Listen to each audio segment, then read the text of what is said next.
Fue un conflicto social-político con diversos periodos de violencia que convulsionó Francia. Se inició con la autoproclamación del Tercer Estado como Asamblea Nacional en 1789 y finalizó con el golpe de Estado de Napoleón Bonaparte en 1799. División social del antiguo régimen. Se dividían en tres estamentos. El primero era la nobleza, era el grupo más privilegiado. Se dividían en nobleza cortesana, que vivía en el Palacio de Versalles, y la nobleza provinciana, que vivía a las afueras. No pagaban impuestos y eran los únicos que podían acceder a tener cargos políticos. Estaban totalmente prohibidos de hacer trabajos manuales, de lo contrario perderían su título. El segundo era el clero, compuesto por representantes de la iglesia. Se dividían en alto clero, donde se encontraban los cardenales, arzobispos, y el bajo clero, donde estaban los curas y sacerdotes. Estos cobraban el diezmo. El tercero era el pueblo o estado llano. Lo conformaban campesinos, comerciantes, burgueses, etc. y agrupaban el 80% de la población total de Francia. Estos tenían la mayor carga tributaria, teniendo que pagar impuestos reales dirigidos al rey, señorías a los nobles y el diezmo. Causas. Gastos innecesarios de los recursos de Francia por parte de la nobleza. Esto se inicia con la intervención del Estado al dar apoyo militar a la independencia de Estados Unidos, que se convertiría en arma de doble filo, pues, pese a ganar Francia la guerra contra Gran Bretaña y resarcirse así de la anterior derrota en la Guerra de los 7 años, la hacienda quedó en bancarrota y con una importante deuda externa. El descontento del pueblo. La inmanejable deuda del Estado fue exacerbada por un sistema de extrema desigualdad social y de altos impuestos que los estamentos privilegiados, nobleza y clero, no tenían obligación de pagar, pero que sí oprimía al resto de la sociedad. Hubo un aumento de los gastos del Estado simultáneo a un descenso en la producción agraria de los campesinos, lo que produjo una grave escasez de alimentos en los meses precedentes a la Revolución.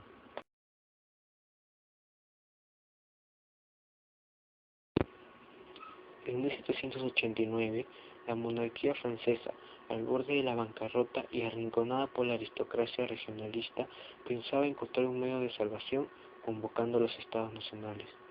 El 27 de diciembre de 1788, el Consejo de Estado decidió doblar el número de diputados del Tercer Estado, elegidos por varones de 25 años que pagaban impuestos.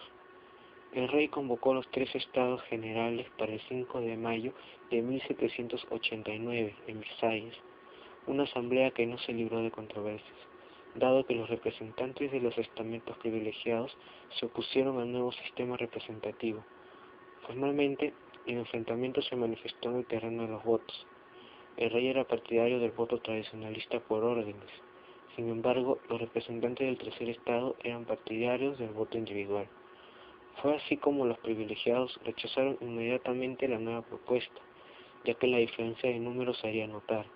El tercer estado tenía más número que los estamentos de la cúspide de la pirámide estamental, y así podrían llegar a alcanzar la mayoría en los estados generales. La asamblea estaba compuesta por 1.139 diputados, siendo 291 del clero y 270 de la nobleza. La apertura de los estados generales del 5 de mayo de 1789 marca el inicio de la Revolución Francesa. Los estados generales estaban formados por los representantes de cada estamento. Estos estaban separados a la hora de deliberar y tenían solo un voto por estamento. La convocatoria fue un motivo de preocupación para la oposición, por cuanto existía la creencia de que no era otra cosa que un intento por parte de la monarquía de manipular la asamblea a su antojo. Cuando finalmente los estados generales de Francia se reunieron en Versalles el 5 de mayo de 1789, los miembros del tercer estado se declararon como únicos integrantes de la Asamblea Nacional. Esto no representaría a las clases pudientes, sino al pueblo en sí. La primera medida de la Asamblea fue votar la Declaración de los Derechos del Hombre y del Ciudadano. Si bien invitaron a los miembros del primer y segundo estado a participar en esta asamblea, dejaron en claro sus intenciones de proceder incluso sin esta participación. Por la mañana del 20 de junio, los diputados se sorprendieron al ver las puertas de sus salas de reuniones cerradas y custodiadas por soldados, bajo el pretexto de que la misma estaba siendo reformada. Inmediatamente, temiendo la disolución y sospechando de un golpe de poder real, los diputados A propuesta de Guillotín, se reunieron en una sala cercana, una pista de juego de pelota, donde pronunciaron un discurso solemne de no separarse y reunirse cualesquiera sean las circunstancias, hasta que la Constitución del Reino esté establecida y fundada sobre base firme.